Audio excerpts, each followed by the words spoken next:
The Jetsons was a great show, but it actually had some really messed up moments that not a lot of people know about.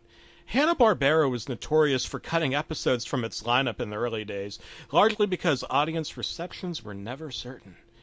I make $2,000 a year and work at a pizza parlor for some fat Adolf Hitler-looking man who will not even let me take the weekends off so I can buy pornography at the only store in town.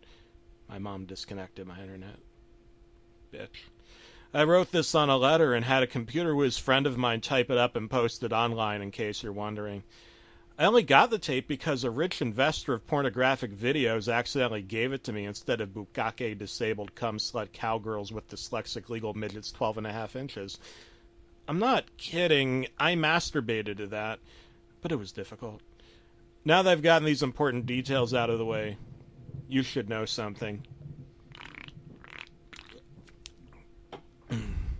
There's an episode of The Jetsons that's unlike any other, not because of how great it is or how well written it is, but because it completely changes the rest of the backstory to the entire show and may even explain what will happen in the year 2013. Assuming it is 2013, it already happened, and if it hasn't, it will. Watch out. And if it has happened, you already know that the future is a dire one, because everyone's going to die in a terrible fire caused by George Jetson, who is a real man. This is the only Jetsons episode with a title card. The title card is shocking, horrifying even, because it's written in blood-red letters and in a creepy font. George Jetson murdered his family in a trash compactor. George Jetson is seen speeding angrily through space traffic in his spaceship. If you haven't seen the show, George Jetson has a spaceship. He looks really angry, like he's 2 clicks away from crashing into traffic and killing himself. Goddamn space lights! Police state! My heart is filled with scrambled eggs! He begins to ramble and the tape starts to flicker. He's reading a text message on a cellular phone, many years before cellular phones were invented. It's Jane, his wife's phone. The text message stays on screen for 10 seconds.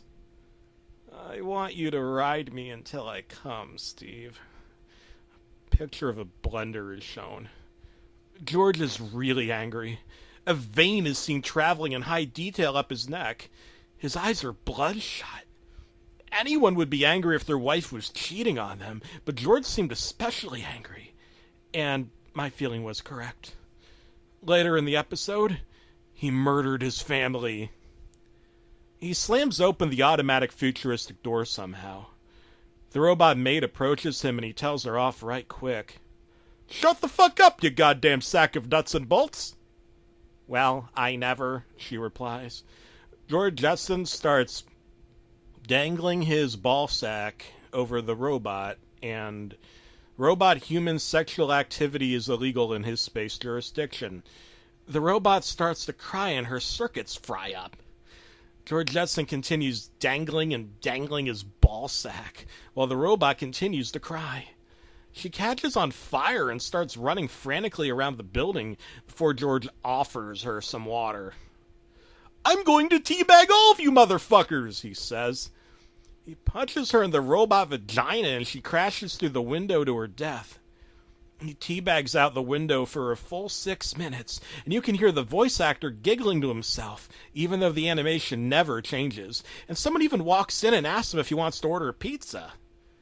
His boy Elroy runs in but slips on a comedic banana peel and slides across the floor. He teabags Elroy. Let me repeat that.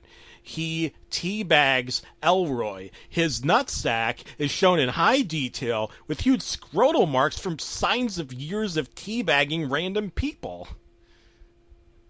Elroy is very confused. Dad, I'm scared. George leads him into the kitchen after zipping his pants up and putting on a huge set of comedic sunglasses. I would have laughed, but the prior teabagging was too much for my funny bone, if you catch my drift. Here, son, try some space pills! George hands Elroy some pills which clearly say cyanide on the bottle. Dad, these don't look so good. Try 'em, George says. They're space pills! Elroy eats the space pills and dies. I was starting to think there was something wrong with George Jetson. As the coroners arrive and George teabags them, Jane comes in and George looks really upset. "You cheated on me with a sentient blender," he said. "I want you out of the goddamn apartment." He throws a sandwich at her and she collapses on the floor like a bowling pin. "It's a futuristic sandwich," George says, as though trying to explain the fact that the editing on this episode was extremely shitty. "Let's get some future mayo on it." He starts to unzip his pants, and this is when I turned the video off because it was making me very uncomfortable and sexually confused. After I saw my therapist and got some intensive psychotherapy, I ventured to view the tape again. George Jetson seems different in the second act.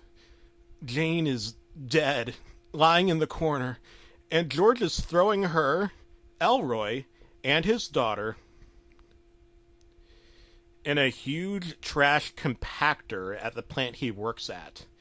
He's recycling them into chairs. The chairs are cheap plastic lawn chairs, not futuristic chairs. The next part is the most disturbing. He sits in the chairs naked, and a man that looks like Adolf Hitler joins him. I think it's a metaphor for disparate neo-Nazi future, but could also just be a man with a mustache. "Hey, Super Mario, why don't you fuck off?" What's weird is that Super Mario didn't even exist at this point, nor did Nintendo of America. But the show takes place in the future, so they do exist. Somehow. They talk about their favorite flavors of soup until George abruptly starts to ramble. "Listen, my little German friend, I want to tell you about a future. A terrible future." He waves his hand across the sky. "They say there is a place, somewhere, far out in the reaches of space, where you can see everything. One single point of light where the entire universe unfolds to you, and you can see the vast and infinite creation.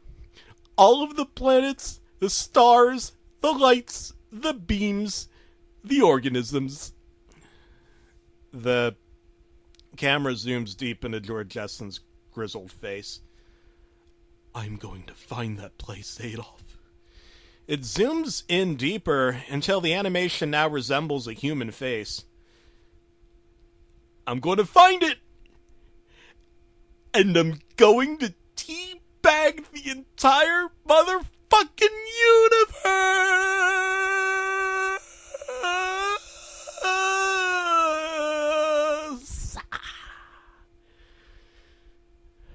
Hitler starts to cry as the camera zooms deeper and deeper into George's retina, which disappears into a set of points of light that become the entire vast and infinite cosmos. Stars and galaxies shine and shimmer with lustrous beauty, and a cheap visual overlay of a real man's nutsack slowly fades into view. Suddenly, there's a sound of a doorbell. "Ah, shit," he says. "My pizza. My, futuristic pizza." He gets up and you can hear a lot of confusion as the pizza delivery man asks why his ballsack is out. There's a lot of yelling, crying, and even a gunshot is heard. A horrible shadow begins to envelope the screen. At first I thought it was some kind of paranormal entity, but as it began to lower more and more, I realized what it was. Oh my God. It was a pair of testicles.